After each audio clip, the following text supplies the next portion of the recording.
नमस्कार, मैं माहिन पठान। स्वागत है आप सभी का कारण न्यूज़ की इस खास पेशकश में। जैसा कि आप सब जानते हैं, जैसे नया साल आया, HMPV वायरस ने दस्तक दी। बहरहाल वो तो कोविड से मिलता जुलता था, उतना कोई सीरियस लेने का विषय नहीं था। हर साल जो है ठंडी के मौसम में ये बीमारी होती है, ऐसा हमने कहा था। HMPV वायरस का इतनी कुछ होड़ नहीं मची।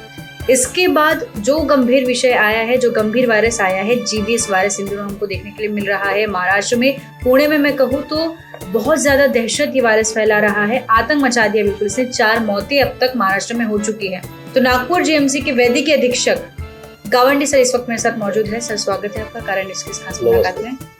सर, ये क्या है ये GBS वायरस? पहले तो मुझे ये जानकारी हमारे दर्शक को दीजिए कि GBS वायरस है क्या एक्चुअली? GBS सिंड्रोम जो ये बीमारी असल बहुत काफ़ी सालों से है। हम जब MBBS हुए और पहला पेशेंट रात भर जागना पड़ा, वो GBS के पेशेंट के साथ ही हमको रात भर जागना पड़ा। बहुत पुरानी बीमारी है। नागपुर में अभी तक उसके 6 केस हो चुके हैं और हर साल यही सीजन में नागपुर में केसेस रहते हैं, लेकिन ये साल कोई ज़्यादा केसेस हुए ऐसा नहीं है। तो ये जो पुणे में हुआ वैसा हड़कंप नागपुर में नहीं है, वैसा यहाँ पे ज़्यादा चिंता करने जैसी स्थिति नागपुर में नहीं है। जैसे हर साल आता है वैसा ही है। इसका रीज़न ऐसा है कि कुछ वायरसेस, कुछ बैक्टीरिया जो लोगों में बीमारी करते हैं, तो उसके अगेंस्ट एक एंटीबॉडी, जिसको हम सोल्जर बोल सकते हैं, वैसे एंटीबॉडीज बॉडी डेवलप करती है उसको अटैक करने के लिए। और ये एंटीबॉडीज वो वायरस या बैक्टीरिया उस पर अटैक करने के बजाय ये एंटीबॉडीज अपने शरीर के जो पेरिफेरल नर्वस सिस्टम है उस पर अटैक करती है और उसको वीक बनाती है, और उसका वीकनेस होने के कारण ये सिम्टम्स उसके शुरू होते हैं। यदि पेशेंट उसमें बहुत कम चांसेस है, लेकिन पेशेंट सीरियस होता है तो उसके साथ जो फेफड़े हैं, जो लंग्स बोलते हैं, उसके जो मसल्स है उसको वीक करते हैं और इसके कारण सांस लेना मुश्किल होता है और तब वो पेशेंट वेंटिलेटर पे जा सकता है और तब वो पेशेंट सीरियस हो सकता है। बड़े तौर पे ये बीमारी ज़्यादा पेशेंट में सीरियस होती नहीं है, लेकिन इसमें जैसे वीकनेस और ये है वो ज़्यादा दिन तक रह सकता है।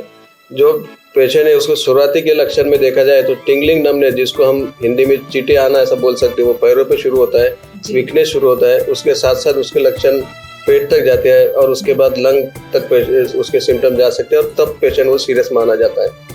कुछ दूसरे तरीका है दूसरे लक्षण होने का, उसमें फेस रिलेटेड, जैसा आँख के प्रॉब्लम जिसको डिप्लोपिया बोलते हैं, या बल्बार वीकनेस होना और मसल ट्विचिंग होना फेस के, और उसके बाद हेडेक और ऐसे वो भी लक्षण हो सकते हैं। लेकिन ज़्यादातर लक्षण है जो मैंने पहले लक्षण बताए, टिंगलिंग नमनेस होना, वहाँ से शुरू होते हैं। और ये जो बीमारी है, जो कुछ वायरस और कुछ बैक्टीरिया उसका इन्फेक्शन होने के बाद हो सकता है। उसमें से कुछ जो है वो सर्दी खांसी सांस रिलेटेड बीमारियां होती है और कुछ बीमारियां जो गैस्ट्रोइंटेस्टाइनल यानी पेट रिलेटेड बीमारियां होती है। वो वायरस और बैक्टीरिया में कुछ मेनली कैम्पैलोबैक्टीरिया जेजुनी है, ये और बाकी माइकोप्लाज्मा निमोनी है और कोविड-19 भी है, जिका वायरस भी है, एप्स्टेन-बार वायरस है, साइटोमेगालो वायरस है। और ये जो जंतु है वो बॉडी में जाने के बाद उसके अगेंस्ट एंटीबॉडीज डेवलप होती है और उसके बाद, और हर पेशेंट में नहीं होता, जो पेशेंट में ये एंटीबॉडीज अपने जो पेरिफेरल नर्वस सिस्टम है उस पर अटैक करते हैं, उसी में ये लक्षण दिखाई जाते हैं। और ये इसका संक्रमण, जिसको नॉन इन्फेक्शियस बीमारी नहीं है, इसलिए कोरोना जैसी बीमारी नहीं है, एक दूसरे से फैल नहीं सकती, संक्रामक नहीं है। मतलब चिंता नहीं करना है हमको कि हम निश्चिंत रह सकते कि एक दूसरे से फैलती नहीं है। नागपुर में क्या पुख्ता इंतजाम है सर GMC में? ये हर साल ये सीजन में ये बीमारी होने के आसार रहते हैं, क्योंकि ये सीजन में जो मैंने आपको बैक्टीरिया और वायरस के नाम दिए वो तो उसके इन्फेक्शन होने की चांसेस ज़्यादा रहती है, इसलिए कुछ उसमें से कुछ पेशेंट को बीमारी हो सकती है। इसलिए हर साल ये 3-4 महीने ये बीमारी रहती है। और नागपुर में जैसा पुणे में हुआ है तो नागपुर में होने के चांसेस कम है, लेकिन उसके लिए ये प्रशासन, यहाँ के जो अधिष्ठाता है डॉक्टर राजगद्दी सर, और यहाँ जो एडमिनिस्ट्रेटिव कलेक्टर सर है, डिविजनल कमिश्नर सर है, NMC कमिश्नर सर है, और हमारे डायरेक्टर ऑफिस से कमिश्नर सर है, वहाँ डायरेक्टर सर है, उनके ऑर्डर से यहाँ सभी अवेलेबल है। यहाँ बड़े लोगों के लिए वेंटिलेटर बेड अवेलेबल है, बच्चों के लिए वेंटिलेटर बेड अवेलेबल है, और सभी उसके लिए लगने वाली मेडिसिन है वो भी यहाँ अवेलेबल है। मतलब पर्याप्त मात्रा में पूरा स्टॉक हमारे पास में अवेलेबल है तो नागपुर वासियों को निश्चिंत रहना है और स्ट्रेस नहीं लेना है कि कोविड जैसी महामारी यहाँ पर आ गई है और संक्रामक ये रोग नहीं है। जीबीएस वायरस फैलता नहीं है एक से दूसरे को। ये जैसे बेसिक जो आपने लक्षण बताए, सर के पैर में झुनझुनी आना, पेट से संबंधित विकार होना, तो ये तमाम चीजें अगर आपकी नजर में आ रही है तो अपने नजदीकी अस्पताल में जाकर आपको टेस्ट करवा लेना। सर टेस्टिंग का क्या इसका प्रोसीजर स्टार्टिंग सबसे इम्पोर्टेंट ये आपने जो बताया वही है। जैसे ही कभी सिम्टम्स लगते हैं तो उसका अर्ली डायग्नोसिस होता है, जल्दी बीमारी ध्यान में आती है तो उसका फर्दर प्रोग्रेशन अपन रुका सकते हैं। इसलिए जैसे ऐसे लक्षण दिखते हैं तो नजदीकी सरकारी अस्पताल कहीं पे जाना चाहिए। उसका मेनली क्लिनिकल डायग्नोसिस है, जो डॉक्टर उसको देखेंगे, जांच करेंगे, उसके बाद जो क्लिनिकली उसका डायग्नोसिस है उसके सपोर्टिंग में नर्व कंडक्शन है, फिर उसके बाद जो पीठ की हड्डी है उसको सेरेब्रोस्पाइनल फ्लूइड बोलते हैं, वहाँ से निकाल के उसकी जांच करना है। लेकिन main clinical diagnosis plus nerve conduction यही फिलहाल सबसे इम्पोर्टेंट है उसके डायग्नोसिस के लिए।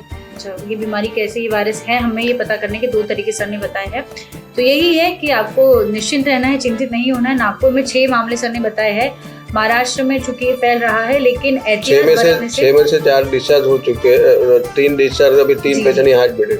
उनकी स्थिति क्या है सर, गंभीर है कि सामान्य है? 3 में से एक तो अभी अबाउट टू डिस्चार्ज है, दूसरा एक अभी सामान्य नॉर्मल स्थिति में है और एक पेशेंट वेंटिलेटर पे। अच्छा, एक पेशेंट वेंटिलेटर। क्या उनकी आयु होगी सर जो वेंटिलेटर पे है?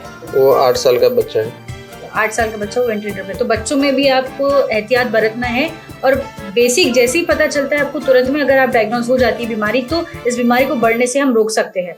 धन्यवाद सर, ये तमाम जानकारी जीबीएस से रिलेटेड हमें देने के लिए। नागपुर की स्थिति भी हमने आपको बता दी है, लेकिन किसी भी बीमारी से हम जीत सकते हैं, बस अपना आत्मबल बनाए रखें। और जैसे ही आपको कुछ लक्षण पाए जाते हैं, आप थोड़ा कुछ भी फील कर रहे हैं तो तुरंत नजदीकी अस्पताल में जाकर जो है अपनी जांच करवा लें ताकि बीमारी आपको ज्यादा घातक आपके लिए ना बने। सर, इस बीच हमारे दर्शकों को और नागपुर की जनता को क्या संदेश देना चाहेंगे आप?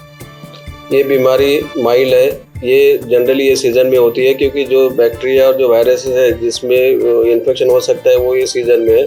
तो सबसे इम्पोर्टेंट वो वायरस और बैक्टीरिया का इन्फेक्शन नहीं होना चाहिए, इसलिए अच्छे से खाना, उबला हुआ पानी पीना चाहिए इस सीजन में। हाथ खाने के पहले हाथ धोना जरूरी है। जो सांस रिलेटेड है तो कोई खास है बच्चा या आदमी तो उसके कफ एटिकेट जो बोलते हैं वो प्रिकॉशन लेना चाहिए, उससे कुछ दूरी में रखना चाहिए। और ये ऐसे रहते हैं तो ये बीमारी जो वायरस है जो बैक्टीरिया वो बीमारी नहीं होंगी। दूसरा और है, यदि होने के बाद तो पहले लक्षण जब भी दिखते हैं तो उसका अर्ली डायग्नोसिस होना चाहिए, इसलिए आप डॉक्टर के पास जाना जरूरी है। और जल्दी डायग्नोस होते हैं तो ये बीमारी का जो आगे प्रोग्रेस है वो अपन रुका सकते हैं और ये बीमारी ज़्यादा खतरनाक होने से अपन रुका सकते हैं। तो इसी प्रकार से आपको जो है प्राइमरी स्टेप्स ले लेने चाहिए जिससे आपको जो है खतरनाक की बीमारी आप पर घातक नहीं होगी।